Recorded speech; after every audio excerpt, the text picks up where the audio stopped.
ನಮ್ಮ ಡಿಸ್ಟ್ರಿಕ್ಟ್ಗಳಲ್ಲಿ ಕೆಲಸ ಮಾಡೋದಕ್ಕೂ ಬೆಂಗಳೂರಿನಲ್ಲಿ ಕೆಲಸ ಮಾಡೋದಕ್ಕೂ ಬಹಳ ವ್ಯತ್ಯಾಸ. ಬೆಂಗಳೂರು ನಗರದಲ್ಲಿ ಯಾವುದೇ ಒಂದು ಸಮಸ್ಯೆ ದೊಡ್ಡದಾಗಿ ಬೆಳೆಯೋದಕ್ಕೆ ನಾವು ಅವಕಾಶ ಮಾಡಿಕೊಡ್ಬಾರ್ದು. ಮತ್ತು ಇತ್ತೀಚಿನ ದಿನಗಳಲ್ಲಿ ಬೆಂಗಳೂರು ನಗರಕ್ಕೆ ತುಂಬ ದೊಡ್ಡ ಸಮಸ್ಯೆ ಅಂತಂದರೆ, ನಮಗೆ ಈ ರಾಜ್ಯದ ನಾನಾ ಭಾಗಗಳಿಂದ ಜನ ಇಲ್ಲಿಗೆ ಬರ್ತಾ ಇದ್ದಾರೆ. ಇಂಟೆಲಿಜೆನ್ಸ್ ಡಿಪಾರ್ಟ್ಮೆಂಟಿನ ಕೆಲಸದ ಮಜಾ ಹೇಗಿರುತ್ತೆ? ಮಜಾ ಅಲ್ಲ, ಅದು ಸಜಯನ ಅದ ಎರಡು ಸರಿ ನಾನು ಜಯದೇವಾಗೆ ಹೋಗಿದ್ದೇನೆ. ನನ್ನ ಇಡೀ ಜೀವನದಲ್ಲಿ ನಾನು ಎದುರಿಸಿರುವಂತಹ ತುಂಬ ದೊಡ್ಡ ಚಾಲೆಂಜಿಂಗ್, ಬಹಳ ಕಷ್ಟಕರವಾದಂತಹ ಕೆಲಸ ಅಂತಂದರೆ DCP ಇಂಟೆಲಿಜೆನ್ಸ್. VIP-ಗೂ VVIP-ಗೂ ತುಂಬ ವ್ಯತ್ಯಾಸ ಇದೆ. ಇದು ಸಾಮಾನ್ಯವಾದ ಜನರಿಗೆ ಇದು ಅರ್ಥ ಆಗೋದಿಲ್ಲ. VVIP ಅಂತಂದರೆ ಅದು ಹೆಡ್ ಆಫ್ ಸ್ಟೇಟ್ ಅಥವಾ ಹೆಡ್ ಆಫ್ ಗವರ್ಮೆಂಟ್ ಆಗಿರಬೇಕು. ನಮ್ಮ ದೇಶದಲ್ಲಿ ನಮ್ಮ ಪ್ರೆಸಿಡೆಂಟ್ ಆಫ್ ಇಂಡಿಯಾ ಅವರು ಹೆಡ್ ಆಫ್ ಸ್ಟೇಟ್, ಅವರು ನಮ್ಮ prime minister of India is head of government. ಅದೇ ರೀತಿಯಾಗಿ ಬೇರೆ ದೇಶದಲ್ಲಿ ಇತ್ತು ಅಂತಂದರೆ ಅವ್ರು ಹೆಡ್ ಆಫ್ ಸ್ಟೇಟ್ ಅಥವಾ ಹೆಡ್ ಆಫ್ ಗವರ್ಮೆಂಟ್ ಆಗಿತ್ತು ಅಂತಂದರೆ ಅಂಥವ್ರಿಗೆ ಮಾತ್ರ VVIP ಅಂತ ನಾವು ಕರೀತೀವಿ.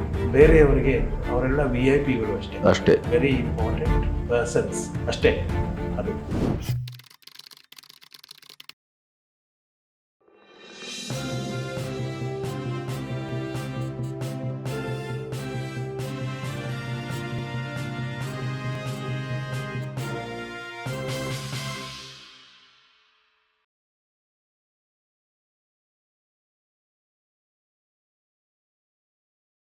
ಸರ್, ನಿಮ್ಮ ಪೊಲೀಸ್ ಪ್ರಯಾಣದ ಮುಂದಿನ ಭಾಗ ಬಹುಶಃ ಬೆಂಗಳೂರಿಗೆ ಬಂದ್ರಿ ಅಂತ ಅನಿಸ್ತದಲ್ವಾ?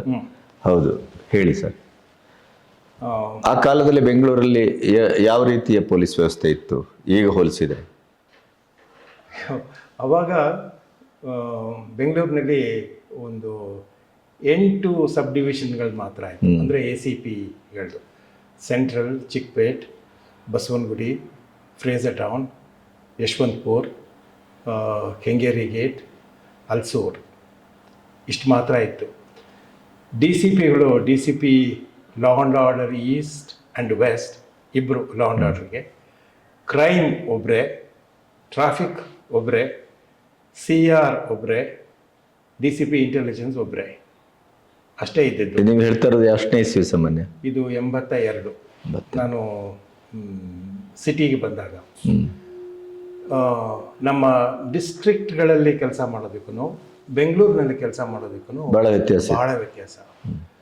ಬೆಂಗಳೂರು ನಗರದಲ್ಲಿ ಯಾವುದೇ ಒಂದು ಸಮಸ್ಯೆ ದೊಡ್ಡದಾಗಿ ಬೆಳೆಯೋದಕ್ಕೆ ನಾವು ಅವಕಾಶ ಮಾಡಿಕೊಡ್ಬಾರ್ದು. ತಕ್ಷಣ ಇದು ಅಯ್ಯೋ ಇದು ಬೆಳೆದು ದೊಡ್ಡದಾಗಲಿ, ಹಂಗಾಗಲಿ ಹಿಂಗಾಗಲಿ ಅಂತ ನಾವು ಕಾಯ್ತಾ ಕೂತ್ಕೋಬಾರ್ದು. ಮತ್ತು ಯಾವುದೇ ರೀತಿಯಾದಂಥ ಹೈಯರಾರ್ಕಿ, ನಾನು DCP ಆಗಿ ಯಾಕೆ ಇನ್ಸ್ಪೆಕ್ಟರ್ಗಿಂತಲೂ ಮೊದಲೇ ಹೋಗಬೇಕು, ನಾನು ACP ಆಗಿ ಇನ್ಸ್ಪೆಕ್ಟರ್ಗಿಂತಲೂ ಮೊದಲೇ ಹೋಗಬೇಕು, ಅವೆಲ್ಲ ನಡೆಯೋ ಹಾಗಿಲ್ಲ. ಅದಕ್ಕೆ ನಿಮಗೆ ಒಂದು ಸಮಸ್ಯೆ ಅಂತ ಹೇಳಿದ ಕೂಡಲೇ ನಿಮಗೆ ವೈರ್ಲೆಸ್ ಇದೆ, ನಿಮಗೆ ಜೀಪ್ ಇದೆ, ನೀವು ಕೂಡಲೇ ಹೋಗಬೇಕು. ಆಮೇಲಿಂದ ನಿಮಗೆ ಬೇರೆಯವ್ರ ಸಹಾಯ ಬೇಕು ಅಂತ ಹೇಳಿ ಸರಿ.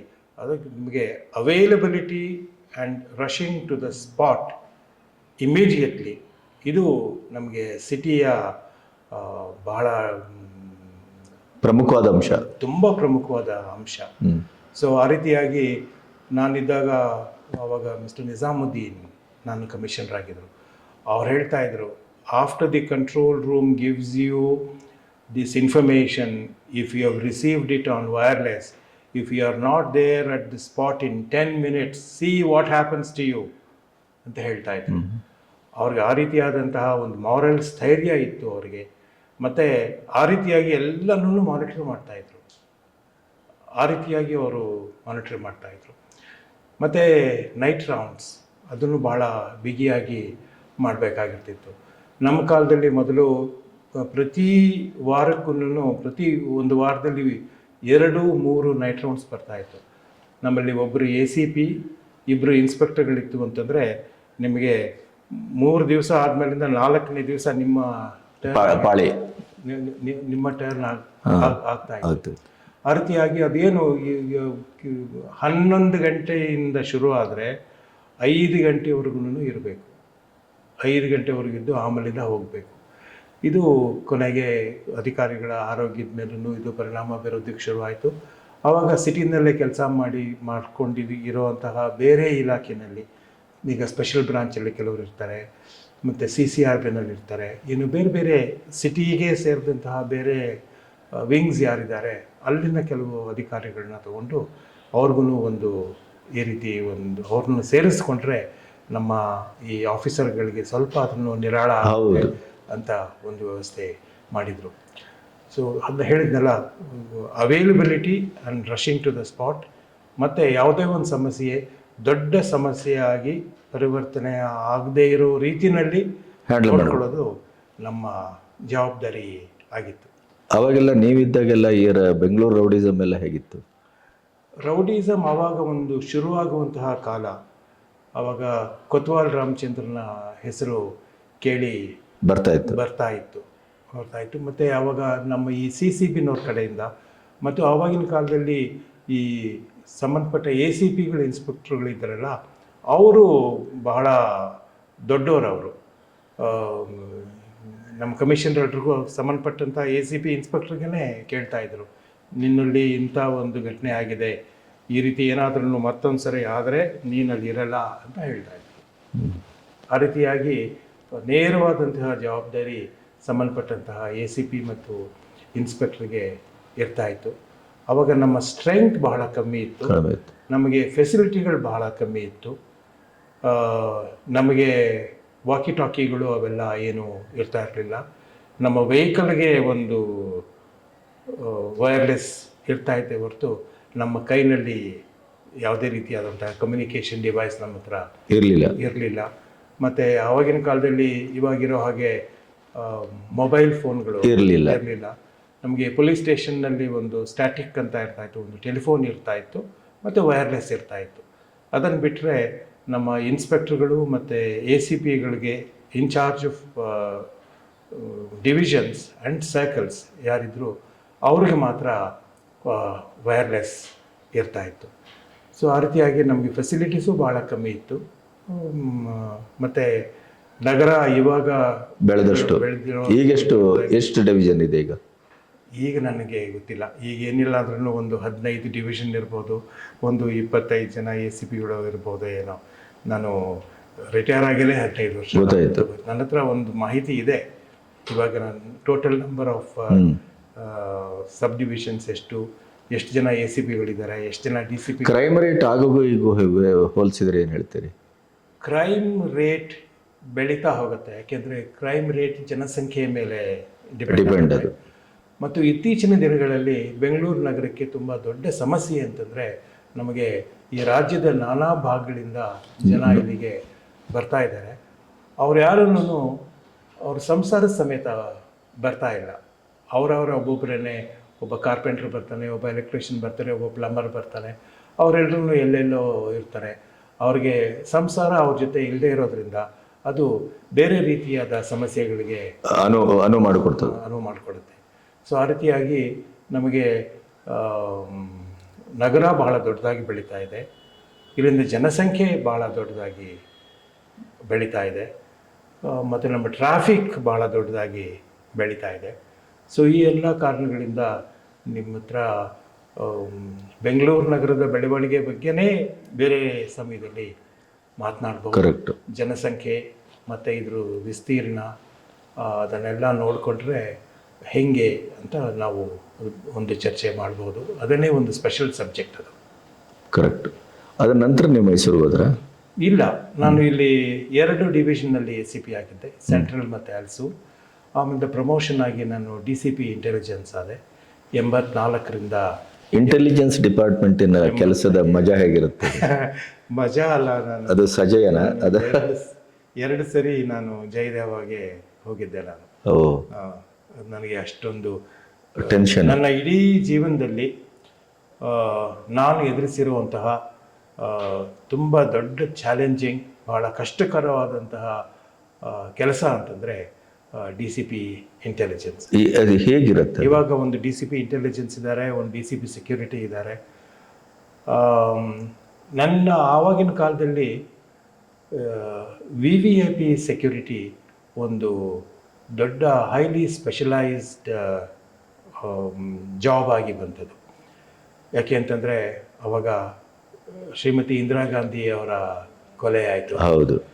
ಆವಾಗ ರಾಜೀವ್ ಗಾಂಧಿ ಅವರು ನಮ್ಮ ಪೆರಂಬೂರಲ್ಲಿ ಪ್ರೈಮ್ ಮಿನಿಸ್ಟರ್ ಆದರು. ಸೊ ಆ ರೀತಿಯಾಗಿ ಶ್ರೀಮತಿ ಇಂದಿರಾ ಗಾಂಧಿ ಇರುವಾಗ್ಲೂ ನಮ್ಮ ಇಂಟೆಲಿಜೆನ್ಸ್ ರಿಪೋರ್ಟ್ಗಳೆಲ್ಲನೂ some day she will be a victim of terrorist attack ಅಂತಲೇ ನಮಗೆ ಮೆಸೇಜ್ಗಳು ಬರ್ತಾ ಇತ್ತು. ಸೊ ಹಾಗಾಗಿ ಇಂದಿರಾ ಗಾಂಧಿ ಅವರು ತೀರ್ಕೊಂಡ ಮೇಲೆ ನಮಗೆ VVIP security highly specialised job ಆಗಿ ಬಂತು.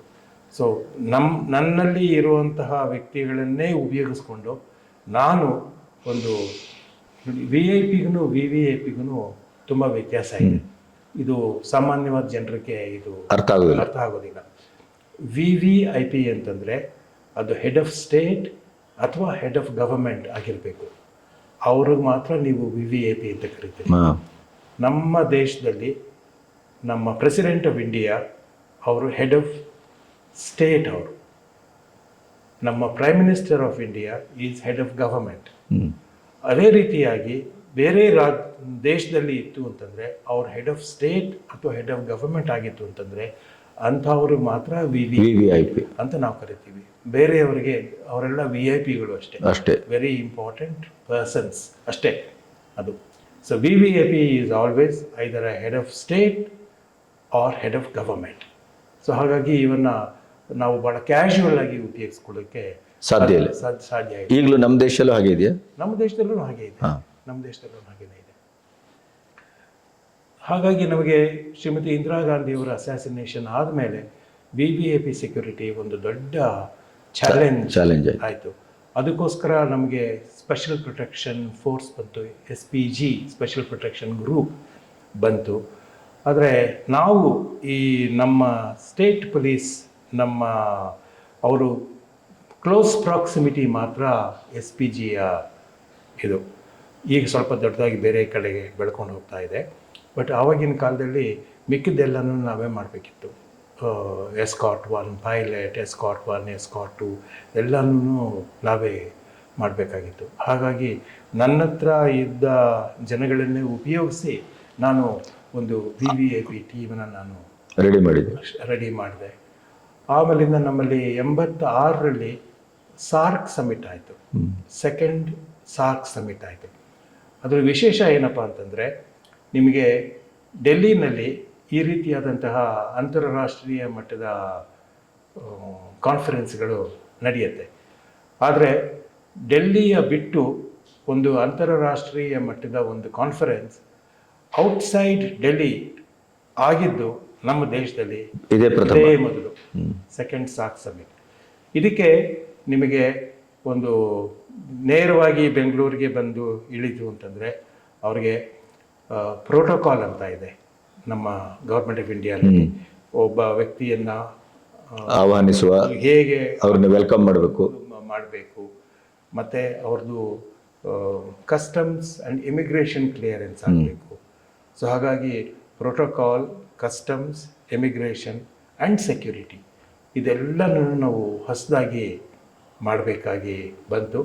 ಆವಾಗಿನ HAL ಏರ್ಪೋರ್ಟ್ ಬರೀ ಒಂದು ಸಾಮಾನ್ಯವಾದಂತಹ ಒಂದು ಡೊಮೆಸ್ಟಿಕ್ ಏರ್ಪೋರ್ಟ್ ಆಗಿತ್ತು ಅಷ್ಟೇ. ಆದರೆ ಅದನ್ನು ನಾವು ಈ ಕಾರಣಕ್ಕೋಸ್ಕರ ಒಂದು ಇಂಟರ್ನ್ಯಾಷನಲ್ ಏರ್ಪೋರ್ಟ್ ಥರ ಮಾಡಬೇಕಾಯಿತು. ಮತ್ತು ಇಂಟರ್ನ್ಯಾಷನಲ್ ಏರ್ಪೋರ್ಟ್ನಲ್ಲಿ ಏನೇನು ಸೌಕರ್ಯಗಳಿರುತ್ತೆ ಅವನ್ನ ಅಷ್ಟನ್ನೂ ಅಳವಡಿಸ್ಬೇಕಾಗಿ ಅಲ್ಲಿವರೆಗೆ ಇರಲಿಲ್ಲ. ಇದಕ್ಕೆ ನಮ್ಮ ಗೌರ್ಮೆಂಟ್ ಆಫ್ ಇಂಡಿಯಾ ನಮಗೆ ಸಹಾಯ ಮಾಡೋದು. ಇದೆಲ್ಲ ಹೆಂಗಾಗತ್ತೆ ಏನು ನೀನು ತಿಳ್ಕೊಂಡು ಬಾ ಅಂತ ಹೇಳಿಬಿಟ್ಟು ನನ್ನನ್ನು ಡೆಲ್ಲಿಗೆ ಕಳಿಸ್ಕೊಟ್ಟಿದ್ರು.